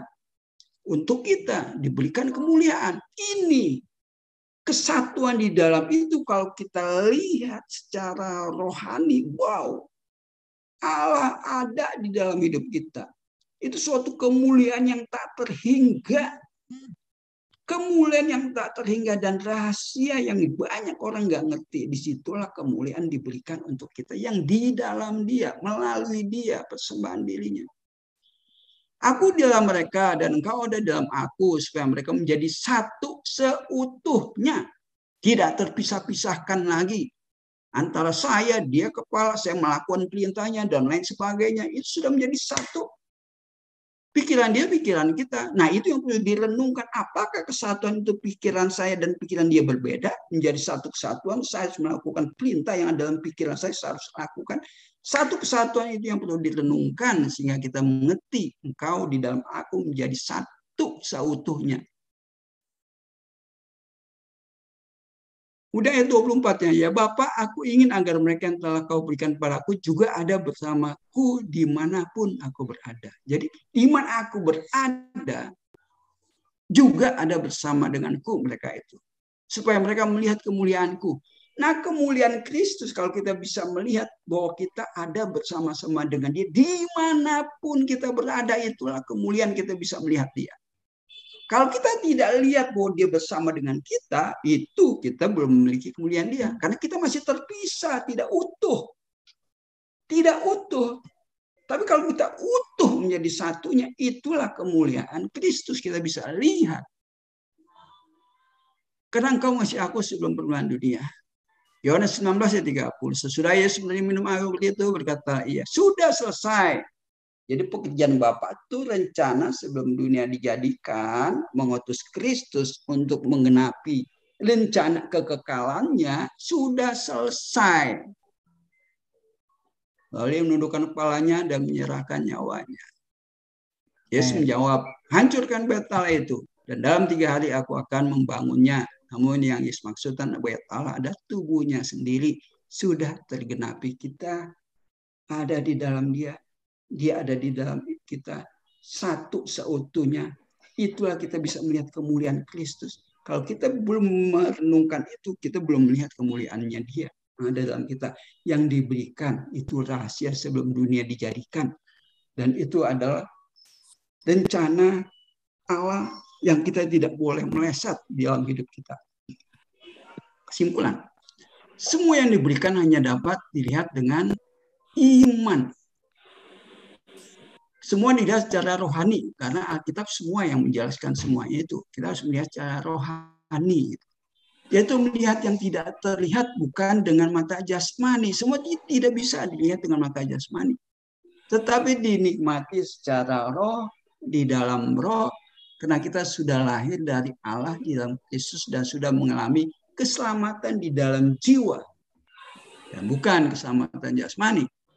Keselamatan di dalam jiwa atau roh inilah yang menuntun manusia jasmani untuk mengalami, memahami, dan mengerti bagaimana kehidupan di dalam Kristus selama masih berada di dalam dunia ini. 1 Petrus 1 ayat 8 sampai 9, ya. Sekalipun kamu belum pernah melihat dia, namun kamu mengasihinya. Kita pun tidak pernah melihat dia. Kamu percaya kepada dia, sekalipun kamu sekarang tidak melihatnya. Sama, kita pun tidak melihat. Kamu bergembira, sukacita, mulia, dan yang tidak terkatakan, karena kamu telah mencapai tujuan imanmu, yaitu keselamatan jiwamu. Walaupun kita tidak melihat Kristus, kita tidak pernah mendengarnya, tapi kita percaya. Karena itulah tujuan iman kita telah tercapai, yaitu keselamatan jiwamu. Selamatan itulah yang diselidiki dan diteliti oleh nabi-nabi yang telah bermuat tentang kasih karunia yang diuntukkan bagimu. Nabi-nabi hanya menyelidiki, hanya meneliti, tetapi belum mengalami kedatangan kasih karunia itu ke dalam dunia yang diuntukkan bagi kita. Amin. 2 Korintus 4:18. Sebab kami tidak memperhatikan yang kelihatan, melainkan yang tidak kelihatan. Karena yang kelihatan adalah sementara. Kita memperhatikan perbuatan kita semua terlihat. Apa yang kita lakukan, perbuatan jasmani kita itu sementara, tidak kekal perbuatan kita. Sebaiknya, sesuci, setidak bercacatnya itu sementara, tidak kekal. Tetapi yang Kristus kerjakan untuk kita, yang Dia kerjakan untuk kita, kita terima, itulah kekekalan. Dan itu tidak terlihat. Karena kami tahu bahwa jika kemah tempat kediaman kami di bumi ini dibongkar, Allah telah menyediakan suatu tempat kediaman di surga bagi kita, suatu tempat kediaman yang kekal, yang tidak dibuat oleh tangan manusia, tapi yang dibuat oleh karya manusia untuk mendapatkannya. Karya manusia, perbuatan manusia, perjuangan manusia apapun, ya, tidak dapat mendapatkan itu. Karena itu bukan dibuat oleh tangan manusia, tapi Allah yang sediakan bagi kita. Bro, 1 menit lagi, bro. Jadi kalau kita lihat itu, semuanya Alkitab berbicaranya ya, kan jasmani diberkati secara jasmani kita, tidak kekurangan dan lain sebagainya. Bukan apa yang dilakukan oleh jasmani untuk mendapatkan anugerah, mendapatkan keselamatan, mendapatkan kekal, mendapatkan perlindungan dan lain sebagainya. Bukan perbuatan jasmani kita. Dari kekekalan dikatakan melalui Kristus itulah rahasia kekekalan, tujuan Allah, rencananya untuk diberikan, yaitu kemuliaan bagi kita. Dan juga hidup kudus yang tidak bercacat di hadapannya. Nah, kalau kita tidak bisa melihat secara rohani, yang kita lakukan hanyalah jasmani yang kita lakukan untuk mendapatkan kekekalan, untuk mendapatkan rencana kekekalan, masuk dalam kekekalan dengan apa yang kita lakukan. Bukan karya daripada Allah yang merencanakan dari awal, Dia yang mewujudkan, Dia datang dan Dia selesaikan. Kita nggak lihat ke sana. Yang kita lakukan adalah karya saya melakukan hidup ini dengan jasmani saya lakukan perbuatan apapun supaya mencapai kekekalan. Beda sekali. Lihatlah rencana dari kekekalan, kita melihatnya, kita bawa di dalam kehidupan ini sampai nanti kita ke dalam kekekalan. Tidak terpisahkan rencana kekekalannya, bukan terpisahkan hidup kita. Tapi itu menjadi hidup kita, bukan karya kita. Kalau tidak, kalau hanya karya kita, terpisah rencananya. Terpisah, saya yang berjalan sendiri untuk nanti mencapai kekekalan. Dan tidak mungkin dengan jasmani. Secara rohani itulah kita lihat Alkitab menjelaskannya. Kiranya Tuhan memberkati. Oke, Pak Yohanes. Ya, oke, terima kasih. Dulu. Oke, kita berdoa dulu. Ya, silakan Bro Suhanda mau berdoa. Kami tahu bahwa kami lebih senang untuk melakukan dengan perbuatan kami, untuk menyenangkan Engkau, untuk menyembah Engkau, untuk memuliakan Engkau, untuk meninggikan Engkau, untuk supaya kami di hadap-Mu kudus, tak bercacat, supaya kami terlihat setia dan taat mentaati apa yang Engkau ingin kami lakukan. Engkau melihat hal seperti itu yang seringkali kami, anak-anak-Mu, melakukan. Tapi kami tahu itu bukan kehendak-Mu. Kehendak-Mu adalah melihat apa rencana-Mu dari kekekalan, di mana Engkau datang menggenapi rencana dalam kekekalan. Dan kami dapat melihat rencana kekekalan-Mu di dalam hidup-Mu yang Kau kerjakan dan lakukan untuk kami. sehingga rencana itu ada tergenapi di dalam hidup kami. Terima kasih Kristus, di mana Engkau sudah melakukannya. Dan kami dapat melihat secara rohani, secara spiritual, bahwa semua itu dijelaskan, dibukakan terang benderang di dalam Alkitab. Bahwa Engkau tidak melihat jasmani kami yang harus berjuang, tapi kami melihat bahwa dari PL pun, bahwa Engkau yang berjuang di depan kami, dari PL sampai PB sekarang, bahwa Engkau yang melakukan segala sesuatu di hidup kami. Kami hanya menerima, mengaminkan, dan mempercayai bahwa semua itu sudah terjadi. Kami hanya dapat melihat dengan mata rohani kami, bukan mata jasmani kami. Celikkan, sehingga dengan terbukanya mata rohani kami dapat melihat lagi hal-hal rohani yang belum terlihat, yang belum tersingkapkan, sehingga kami semakin melihat dan semakin bersyukur di hidup ini, karena Engkau yang terus-menerus ada di hidup kami, membukakan rahasia-Mu.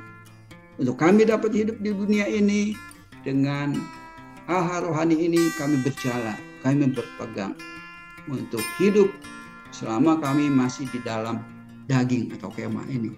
Terima kasih Kristus, kami ucap syukur senantiasa dalam hidup kami. Kita percaya, katakan amin. Amin. Terima kasih Bro Suhanda. Bapak Ibu sekalian, setelah kita mendengarkan sharing firman Tuhan dari Pastor Suhanda Supardi, dan juga mengingat waktu adanya hambatan yang juga agak sedikit berubah dari jadwal yang sudah kita tentukan, maka sebagai MC saya mengambil kebijakan bahwa lagu penutup dan juga visi misi mungkin kita lewatkan saja karena waktunya sudah mepet, dan kita langsung masuk ke sesi diskusi atau tanya jawab yang akan dibawakan oleh Bro Luhut Pangaribuan. Silakan Bro Luhut Pangaribuan, waktu dan kesempatan saya persilakan. Baik, terima kasih Pak Yohanes Guntara, terima kasih hambanya Pak Pastor Suhanda, terima kasih atas sharingnya. Nah, di sini kita akan Q&A dan sekaligus saling bertanya situasi, dan ada mungkin nanti akan ada rencana untuk temu kangen kopdar, kopi darat. Nah, itu nanti akan kita bicarakan juga apakah sudah, karena kita melihat sudah bisa ada kemungkinan untuk bertemu ya, tapi ya khusus di daerah-daerah yang Jabodetabek lah ya. Kalau mungkin sampai ke Malaysia untuk sementara ini bukan dulu. Gitu ya. Kalau di Sumba mungkin bisa Pak Lut. Di Sumba. Sumba bisa mungkin. Next. Nanti kan kita siapkan dulu nanti masalah fulusnya.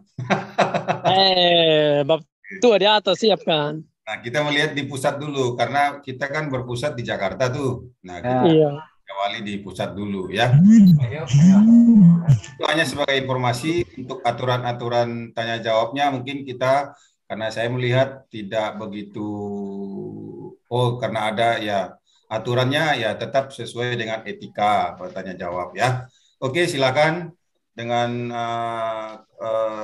renungan yang sudah disiapkan diberikan dan di-sharingkan oleh Pak Suhanda. Mungkin banyak di antara teman-teman yang bertanya-tanya ya, ada yang mungkin masih penasaran dengan apa yang sudah disampaikan.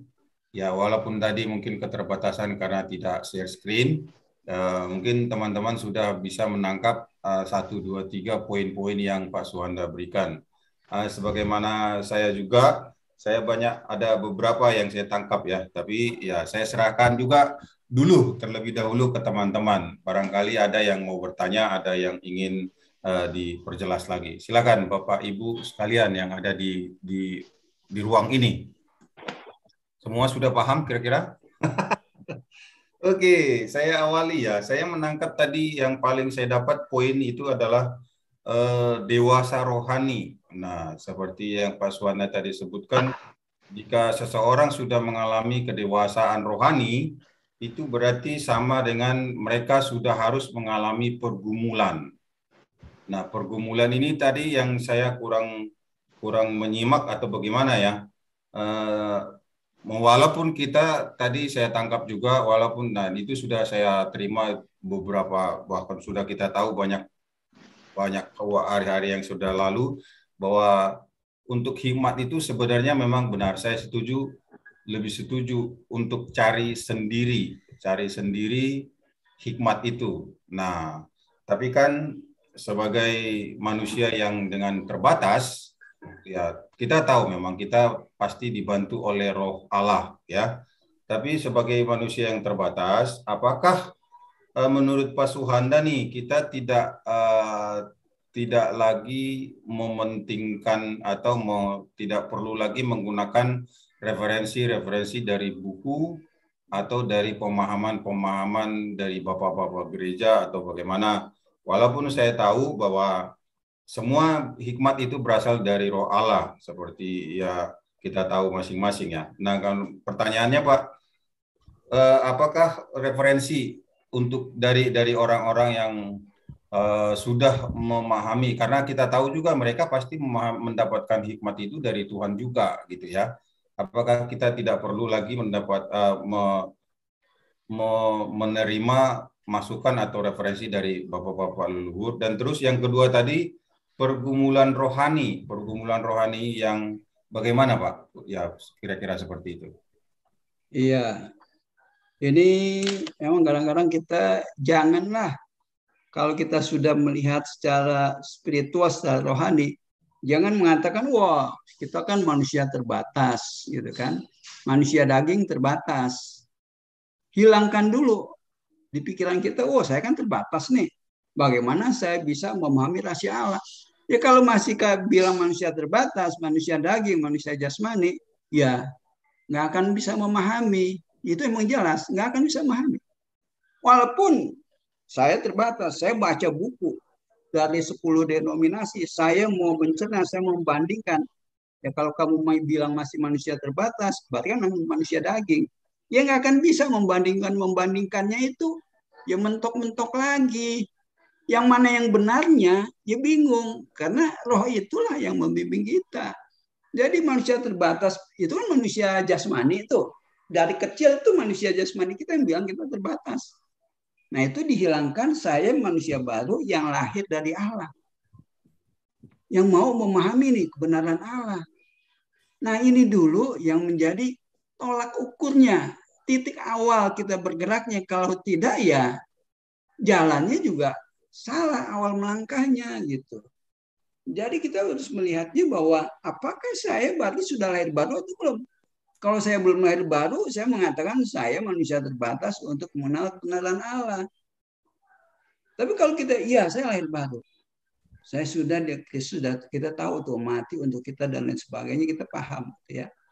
Nah, dari titik tolak itulah ya kita melihat baru. Nah, ini kalau tidak diawali dengan lahir dari Allah, kamu masih manusia dari Bapak Ibu sendiri gitu. Masih belum bisa gitu. Bagaimanapun juga nggak akan terbuka. Orang dari seberang misalnya mau memahami, ya nggak akan bisa. Kenapa? Ya memang belum lahir baru, belum lahir dari Allah. Nggak akan bisa. Apa yang dia pahami dengan pikiran dia berbeda jauh dengan kita pasti. Dengan denominasi yang lain-lain aja sudah beda, apalagi dengan kita. Yang kita saja di sini juga kadang-kadang masih berbeda-beda, gitu kan? Nah itu dulu titik awalnya, gitu. Nah kemudian apakah kita tidak boleh lihat buku dari bapak-bapak gereja? Nah sekarang kita lihat, kamu bandingkanlah, kamu lihat di sini misalnya ada 15 gereja, ya kan? Kamu tulis inti-inti ajarannya. Yang mana sih yang benar, gitu kan? Berbeda mengenai keselamatan, kamu tulis semuanya. Gereja ini A, B, C, D, E, mengenai keselamatan apa? Nah, kalau kamu hanya melihat dengan pikiran kamu yang tadi manusia jasmani, kamu sendiri bingung yang mana yang benar. Yang mana? Gitu. Tapi kalau kita dari awal dikatakan kita sudah lahir dari Allah melalui Kristus. Nah, kita lihat dari titik awal roh itu, nah kita akan lihatnya lebih mudah. Gitu. Lebih mudah. Jadi bukannya tidak boleh. Kalau kamu berdasarkan 15 ajaran itu, ya cobalah, kamu praktekanlah. 15 ajaran denominasi, kamu tulis mengenai keselamatan dan hidup kekal. Kamu bingung sendiri. Yang mana sih yang benarnya? Gitu. Nah, kalau kamu sudah mengambil kesimpulan dari 15 itu dengan titik awal dari yang lahir dari Allah, kamu lihat kebenarannya ini misalnya. Jadi pegangan kamu jangan diombang-ambingkan lagi oleh pengajaran-pengajaran yang 15 itu. Nanti kamu begitu kamu dapat mengambil yang rohnya, nanti kamu ombang-ambing lagi. Oh, ini kok ngomong gini, ini ngomong itu. Berarti kamu ambil kesimpulannya itu yang dari roh itu ya belum menjadi sesuatu hidup kamu karena masih diombang-ambingkan. Nah, berarti belum menjadi hidupnya kamu. Kamu belum berjalan di situ karena masih diombang-ambingkan. Ya kamu masih stuck. Kamu stuck di situ. Nggak berjalan di situ. Tapi kalau kamu katakan keselamatan itu memang karena Kristusnya itu, dari situ kan kamu bisa lihat nanti keselamatan itu Kristus, dari Kristus. Nah, kok yang lain mengatakan demikian, ya mengatakan demikian, yang lain mengatakan ini, jalan di situ terus. Ombang-ambing yang satu ini, oh ini bukan, oh ini bukan. Kamu sisihkan, kamu bisa lihat berjalan di dalam kebenaran yang memang kita lihat dari kekekalan. Kalau tidak ya, nah itu yang saya katakan bergumul, pergumulan, perenungan, pergolakan, pertentangan di diri kita itu harus ada untuk menjadi dewasa. Untuk dibentuk itu ya itulah menjadi dewasa. Ya kalau yang susu kan tadi ya kamu nggak usah dari 15 itu ambil aja satu di situ aja. Nanti ambil lagi yang B, yang terima aja. Yang nanti lagi yang A, B, C, D, E, F, ambil lagi. Udah. Kamu nggak usah cerna. Maka nggak mencerna. Kalau bayi kan nggak mencerna. Glek aja. Balita mulai mencerna. Disebut balita mulai mencerna, menggigit, merasakan balita. Semakin dewasa lagi, semakin merasakan lagi yang lebih keras. Oh, yang lebih keras lebih enak sebenarnya. Kalau nggak mau yang enak-enak, ya makan bubur. Gitu kan. Yang lebih keras itu enak. Gitu. Makan keripik, enak sebetulnya juga dinikmati. Gitu kan. Kan keras itu. Gitu. Nah itulah. Nggak beda gitu. Jadi Tuhan juga dari makanan-makanan mengajarkan kita. Kita diajarkan dari makanan. Semakin kita dari bayi, balita sampai dewasa, ya kita beralih sudah. Bukan asal glek-glek aja. Kalau glek dari orang kita glek, dari sini glek, dari sini glek, nggak dicerna. Nah itu yang disebut susu. Saling bertentangan sendiri di dalam diri kamu. Gitu. Oke, terima kasih. Jelas banget ya, jelas banget.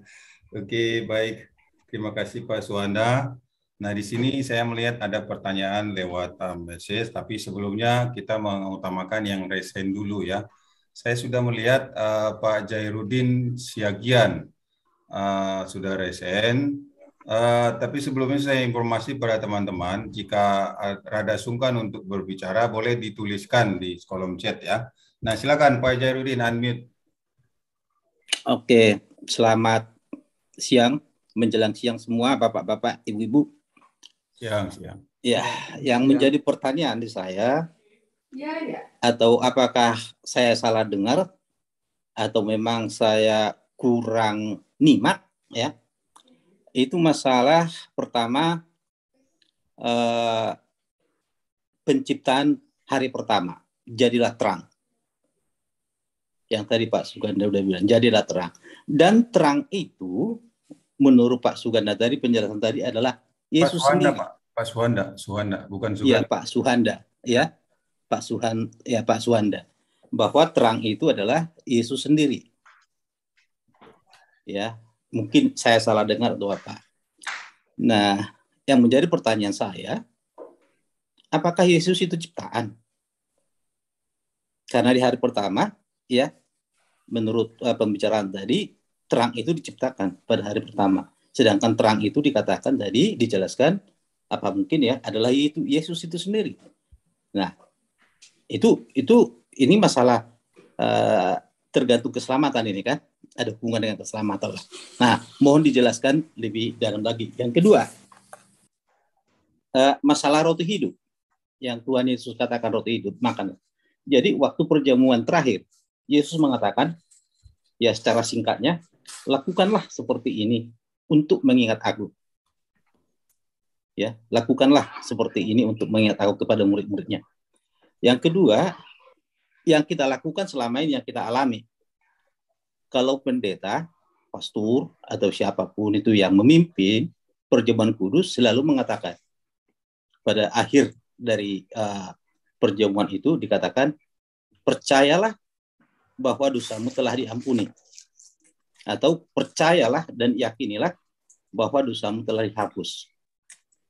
Nah, kalau hanya dengan perkataan seperti itu, pengampunan Tuhan berikan ke seluruh manusia, tidak pandang bulu, termasuk penyalib Yesus, termasuk juga orang yang tersalib, teroris dan semua. Pengampunan itu adalah umum, pengampunan. Nah, maksud saya, coba dipertajam lagi ke kita, bahwa keselamatan itu letaknya di mana. Yang ketiga, saya sih pengen hanya mengetahui aja daripada Bapak menjelaskan bagaimana cara para rasul atau bapak-bapak gereja mula-mula memberitakan keselamatan. Karena apa? Kenapa saya bertanya begini? Saya tertarik begini. Kalau pastor, pendeta, atau siapapun itu saat ini, kalau dia mau khotbah, mari kita buka dari Matius 5 ayat segini. Mari kita buka dari Yohanes ini, ayat ini. Dan coba kita lihat yang tertulis di sini. Itu kan semua sudah ada kalau sekarang ini. Tapi waktu sampai dengan hampir abad ketiga, zaman dahulu, para ratus itu bagaimana memberikan firman itu? Oke. Nah, itu pertanyaan saya. Dan kalau boleh, yang keempat, kalau boleh, pernah saya ikut di Jumini juga waktu itu, yang ada pendeta Simajunta ya. Pendeta Simajunta pernah bawa yang mengatakan bahwa Yesus adalah bendahara yang tidak jujur. Boleh nggak dijelaskan kembali, Pak? Saya sampai sekarang ini saya tidak mudeng. Otak saya tuh nggak bisa nerima gitu loh. Oke, baik, Tuang. Nah, terima kasih. Itu aja, Pak. Mungkin pertanyaan terakhir nanti pada saat Pak Nenses Simajuntak ini berbagi, mungkin bisa bertanya lagi ke beliau. Tapi kalau memang bisa dibantu. Boleh. Siapa tahu ada yang. Soalnya silakan. sampai saat ini saya nggak mudeng tentang itu. Silakan Pak Suhanda ditanggapi. Ya, oke. Terima kasih Pak Siagian. Itu di screenshot saya kalau misalnya ada, itu saya bukan hari pertama itu terang itu bukan Kristus, itu gambaran. Itu gambaran Kristus. Sama juga seperti pohon kehidupan. Itu pun gambaran Kristus. Seperti bahtera Nuh, itu juga gambaran Kristus gitu. Jadi itu gambaran. Gambaran yang Allah berikan bahwa nanti mengacunya kepada Kristus. Jadi gambaran. Seperti bahtera.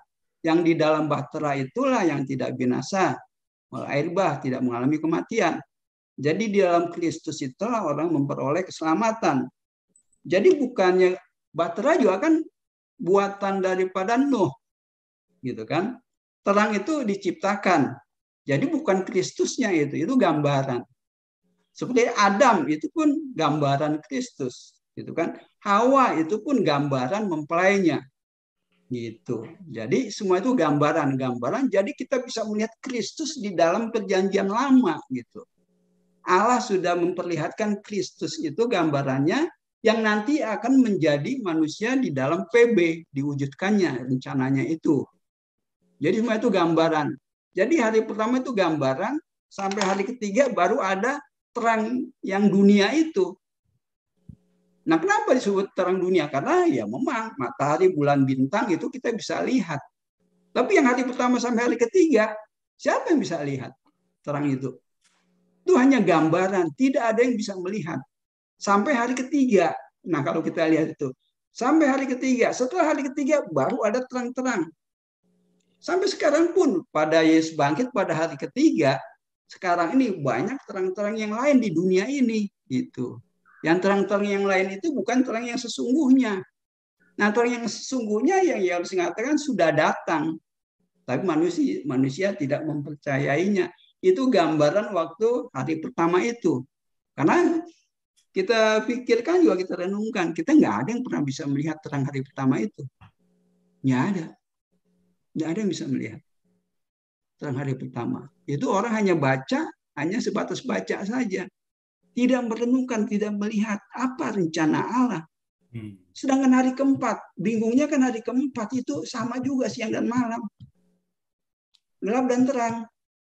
Gitu. Hari keempat.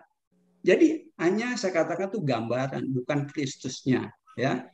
Jadi mungkin bisa lebih jelas gitu. Nah, kemudian roti yang dikatakan kalau kita ikut perjamuan kudus. Ini tubuhku. Peringatilah akan daku. Roti itu maknanya bukan kita makan roti seperti orang Israel. Rotinya yang diminum di makna di padang gurun itu yang dimakan. Jadi rotinya itu bukan roti itu kita makan, kita mendapatkan pengampunan dosa. Mengingat apa yang dia lakukan di Kalvari.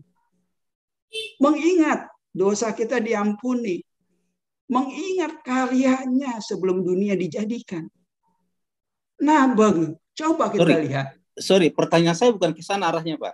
Ya. Pertanyaan saya, itu sudah dimengerti lah, itu ya, itu Ya. adalah sebagai kiasan. Nah, yang saya tanyakan bahwa yang kita tahu kematian Yesus itulah keselamatan. Ya. Sedangkan para pendeta, para pastor, setiap kali kita perjamuan kudus, Ya. dikatakan pada akhir sesi itu, Ya. percayalah bahwa dosamu telah dihapuskan. Nah, Ya. kalau masalah dosa dihapuskan, oke, saya mengarah ke sana nanti, belum selesai, Pak. Oke. Nah, makanya itu ya, saya belum selesai. Tadi kan Bapak juga roti yang pendeta itu untuk mengingat kita kan, untuk mengingat kita. Setelah itu dikatakan dosamu diampuni. Nah, sekarang percaya tidak kita bahwa dengan mengingat waktu kematian, pengorbanannya di Kalvari itu menebus dosa kita diampuni. Banyak orang nggak mempercayainya, Pak. Banyak orang Kristen pun nggak mempercayai bahwa dosanya sudah diampuni melalui Kalvari itu 2000 tahun yang lalu. Coba Bapak tanya. Banyak orang masih merasa berdosa. Masih merasa dirinya masih bercacat. Masih merasa dirinya berusaha untuk hidup suci. Banyak. Jadi sia-sia itu perkataan untuk menebus dosa itu sia-sia perkataan itu. Juga sia-sia kematian Kristus kalau kita tidak menghayati bahwa saya melalui kematiannya itu sungguh-sungguh dibenarkan dengan cuma-cuma. Sungguh-sungguh itu sekali persembahan tubuhnya untuk menguduskan kita sekali untuk selama-lamanya. Banyak yang menolak. Nah, apakah yang menolak itu selamat? Apakah yang menolak itu begitu besar kasih Allah akan dunia ini, dikaruniakan anaknya yang tunggal, saya percaya dapat hidup kekal. Tidak percaya? Ya tidak, yang tidak mempercayainya. Orang Kristen pun kalau tidak mempercayai bahwa dosa sudah diampuni masih merasa berdosa. Hukum dosa apa? Nah, ini kadang-kadang kita mesti hati kita melihat secara spiritual itu berlaku seumur hidup kita. Kenapa saya katakan itu berlaku seumur hidup? Dia 2000 tahun yang lalu sudah mati. Sekarang ini kita masih mengatakan kalau kepada orang kalau kita menginjili, dosamu diampuni, kamu terima. Sedangkan matinya sudah 2000 tahun yang lalu. 100 tahun ke depan kita masih bicara waktu penginjilan dosa diampuni saat engkau terima. Berarti kekal itu pengorbanannya dia. Apalagi umur kita cuma misalnya 100 tahun. 2000 tahun saja kematian itu berlaku. Apalagi hidup kita cuma 100 tahun. Di sana kita melihatnya. Di sana kita mengalami pengorbanannya. Di sana kita melihat dosa kita tuh di dalam apa yang dia lakukan tuh kekal penebusannya itu. Karena dia Tuhan. Pekerjaannya itu kekal. Kalau pekerjaan manusia sekarang dikerjakan mungkin bertahan sampai berapa tahun aja. Udah rusak. Tapi kekal. Dia kekal. Berawal dari kekekalan, di awal kekekalan sampai pada kekekalan karyanya yang tidak dihayati. Sia-sia, Pak. Dosamu diampuni. Tubuh dan darah Kristus. Engkau sudah meminumnya. Berapa banyak yang bisa melihat itu? Berapa banyak? Itu kadang-kadang. Nah, inilah yang para rasul beritakan. Ini yang para rasul katakan, Injil yang murni tanpa plus perbuatan kita. Plus itu sebenarnya mudah, sederhana memberitakan Injil. Tanpa ada kitab pun kita bisa bicara dengan orang ya. Apalagi orang Yahudi itu mudah sekali rasul-rasul menyampaikan. Ada PL-nya. Dia bisa menerangkan gambaran Kristus itu. Ishak dikorbankan itu gambaran siapa?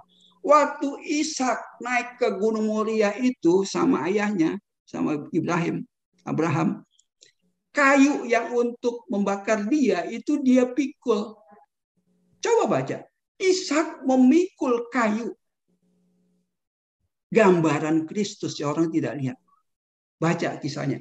Ishak yang dikorbankan memikul kayu untuk korban bakaran itu. Dia yang pikul. Itu jelas itu kalau kita lihat gambarannya Kristus. Gambaran dia memikul salib sudah diberitahukan. Sebagai anak domba yang akan disembelih. Memikul salib. Wow, kalau kita lihat coba Pak. Berapa banyak yang menyia-nyiakan mengatakan dirinya masih berdosa. Nah itu kadang-kadang. Yang kita lihat para rasul beritakan. Tanpa plus Taurat, tanpa perbuatan manusia. Manusia saya mengatakan perbuatan saya lebih suci, lebih kudus. Kan aneh. Perbuatan saya bisa suci, bisa kudus dibandingkan salib Kristus. Menyedihkan. Benar-benar menyedihkan. Kalau perbuatan manusia bisa suci, bisa kudus dengan bermohon, berdoa, Kristus nggak perlu mati. Ya kamu berdoa aja minta mohon kekuatan supaya bisa suci dan kudus. Nah itu yang harus kita di sini merenungkan hal itu sampai ke sana. Perjalanan hidup kita harus berjalan di itu sesuai dengan apa yang kita percaya, kita yakini. Bahwa Kristus itu bukan main-main. Kristus hidup kita. Sepanjang perjalanan hidup kita sampai mati nanti. Salib Kristus kita berlakukan. Kita memikul salib bukan memikul penderitaan.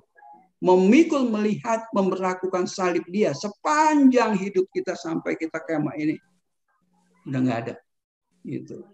Oke, kira-kira ya mungkin. Oke, jadi ya sedikit lagi Pak, sedikit lagi. Jadi kembali lagi dari pertanyaan saya intinya, mengapa hamba-hamba Tuhan itu kalau misalnya setelah perjamuan kudus itu tidak mengatakan, yakinlah, percayalah bahwa kamu telah diselamatkan. Karena apa? Yang tadi saya katakan, sabda Tuhan pertama di kayu salib adalah, ya Bapa, ampunilah mereka. Sebab mereka tidak tahu apa yang mereka perbuat. Semua manusia mendapat pengampunan, tetapi tidak semua mendapat keselamatan. Ya, berkat khusus dengan berkat umum. Berkat umum adalah itu tadi. Semua diampuni. Semua diampuni, tetapi tidak semua diselamatkan. Bagi kita semua dunia diberi matahari, itu adalah berkat umum contohnya. Nah, makanya hamba-hamba Tuhan itu berarti maksud saya ada sedikit yang kurang menurut saya gitu ya. Itu yang saya renungkan tadi. Kenapa tidak dikatakan bahwa engkau telah mencapai keselamatan jiwamu? Ya, Pak. Diselamatkan dengan diampuni sangat jauh perbedaannya. Betul. Ya gini, Kristus mati untuk semua orang. Betul. Ya kan? Betul. Setuju. Kristus mati untuk semua orang. Berarti kematian dia kan untuk pengampunan. Nah, mati untuk semua orang. Masalahnya manusia itu menerima tidak. Gitu.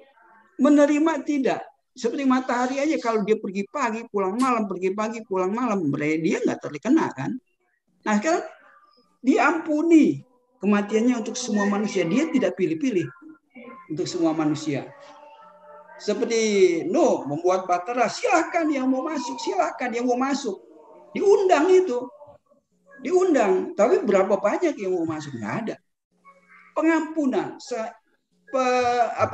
Kristus mati untuk semua orang. Tapi berapa banyak yang orang bisa mengatakan, kalau mereka menerima pengampunan itu dengan hatinya, ya, dia diselamatkan. Karena itu untuk penebusan dosanya. Di dalam kekristenan aja banyak yang tidak memahami, mengatakan masih berdosa, masih belum bisa, masih belum dapat hidup kekal, apalagi di luar. Problemnya di situ, Pak. Jadi di dalam kekristenan saja merasa belum diampuni, belum mendapat hidup kekal. Ini problem juga. Problem. Pengampunan tersedia, tapi cuma-cuma diberikan. Tapi nggak mempercayainya, tidak mengambilnya. Tidak mempercayai di situ masalahnya, problemnya. Tidak masuk ke dalam bahtera. Problemnya di situ. Tidak memakan pohon kehidupan. Ya, benar. Itu emang keprihatinan kita, Bang. Gitu. Betul, Allah tuh kasih. Karena mengasihi begitu besar kasihnya pada dunia ini. Wow, kasihnya. Bahkan kasihnya itu sebetulnya kasih agape, Pak. Nggak menuntut dia. Itu setelah kita diampuni, setelah dari dosa kita didamaikan, setelah didamaikan, kasihnya itu agape pada kita. Ya. Iya, kalau udah seperti itu, apa yang bisa kita katakan lagi, Pak? Wah. Oke, baik. Apa? Oke. Saya ada pertanyaan nih dari chat. Bapak boleh nanti jelaskan dari Denny sebelum kalau masih ada waktu, nanti kita lanjut ke Pak Ricardo. Dari Denny Christian, bagaimana memahami dan membedakan cara melihat dengan mata rohani dan jasmani, Pak? Paham ya? Bagaimana memahami dan membedakan cara melihat dengan mata rohani dan jasmani? Boleh silakan, Pak. Oke. Simpelnya kalau kita lihat mata jasmani kan yang terlihat. Mata rohani itu tidak terlihat. Kamu Kristus saja kamu tidak lihat. Salib tidak lihat. Kemuliaan kamu tidak bisa lihat. Kamu tidak cacat dan tanpa dosa aja kamu tidak bisa lihat. Kehidupan kekal kamu tidak bisa lihat. Bahwa kamu sudah diselamatkan kamu tidak bisa lihat. Bahwa engkau masuk dalam kerajaan Allah kamu tidak bisa lihat. Bahwa engkau dilahirkan dari Allah, engkau tidak bisa lihat. Bahwa engkau sudah melihat terang itu, kamu tidak bisa lihat. Kamu sudah memakan pohon kehidupan, kamu tidak bisa lihat. Namamu sudah tercantum dalam kehidupan, kamu tidak bisa lihat. Itu kamu tidak bisa lihat. Tapi itu kan nyata, kalau kita bisa lihat.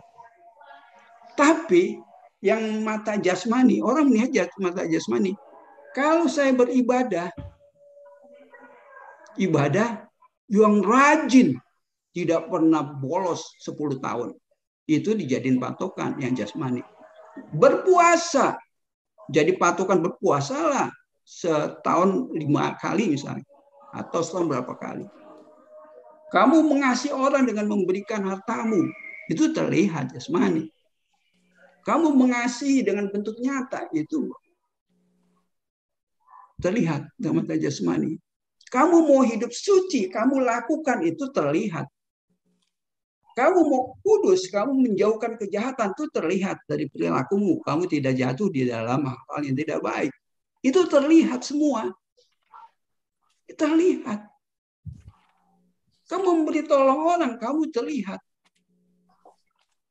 Jadi terlihat. Yang tidak terlihat itulah yang dikatakan spiritual itu, roh itu. Manusia roh itu yang tidak terlihat.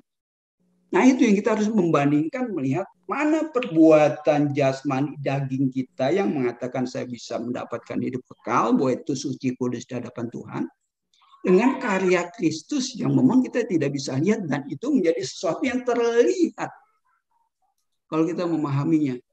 Kalau kita memahami, kita melihat bahwa saya sudah di dalam kerajaannya, bahwa kamu sudah di dalam Kristus, kamu sudah di dalam bait Allah, rumah Bapa itu, kami bisa lihat. Jadi sebenarnya kalau kita sudah memilah-milah, sudah masuk ke dalam dunia spiritual, rohaninya, kita bisa lihat. Pembagian antara jasmani dan rohani kita bisa lihat dengan jelas. Sekat-sekatnya itu terlihat dengan jelas pembagiannya. Kita bisa lihat sendiri. Kalau engkau tidak berbuat baik, bagaimana diselamatkan? Perbuatan baik itu kelihatan. Nah, perbuatan spiritual yang tidak terlihat ini, yang kita bicarakan, orang itu dapat menerima dan menjadi kehidupan rohani dia, itu yang tidak terlihat, itu yang kekal. Kalau dia paham. Tapi kalau engkau mengatakan engkau harus berbuat baik untuk diselamatkan, itu terlihat. Belum tentu juga dia bisa diselamatkan dengan perbuatan baik dia, karena tetap ada perbuatan tidak baiknya. Engkau hidup suci, kudus, engkau diselamatkan. Perbuatan jasmani terlihat. Apakah ia bisa suci dan kudus? Nah, itu seringkali menjadi pergumulan kita olah di dalam hidup kita, di dalam Kristus itulah kita melihatnya. Wow, terbuka. Memang harus bergumul. Harus kita menjalani sendiri, baru kita bisa merasakan, oh ini yang rohani, oh ini yang jasmani. Allah berkenannya yang mana? Gitu. Kita harus alami sendiri. Kalau tidak ya nggak akan mengalami. Seringkali jadi perdebatan terus. Gitu. Jadi hal-hal yang bertentangan terus. Tapi itulah iman kan dikatakan suatu harapan yang sudah dilihat. Harapan yang sudah terlihat. Kalau sudah terlihat bukan harapan lagi, suatu kepastian. Hidup kekal suatu kepastian. Kalau engkau menerima dia, percaya kamu mendapatkan hidup kekal. Telah mengalami keselamatan jiwamu, telah. Bukan nanti-nanti. Itu kita lihatnya begitu gitu. Jadi memang ya kembali lagi ke diri kita masing-masing, mau menggumuli, mau merenungkan, mau berjalan ya di dalam hal yang spiritual itu. Karena hal spiritual itu di dalam kekekalan sudah menjadi rencana dia. Nah, setelah manusia diciptakan itulah manusia baru nanti melihatnya secara daging fisik untuk berkenan kepada Allah. Oke. Itu. Baik, Pak Suhanda, terima kasih.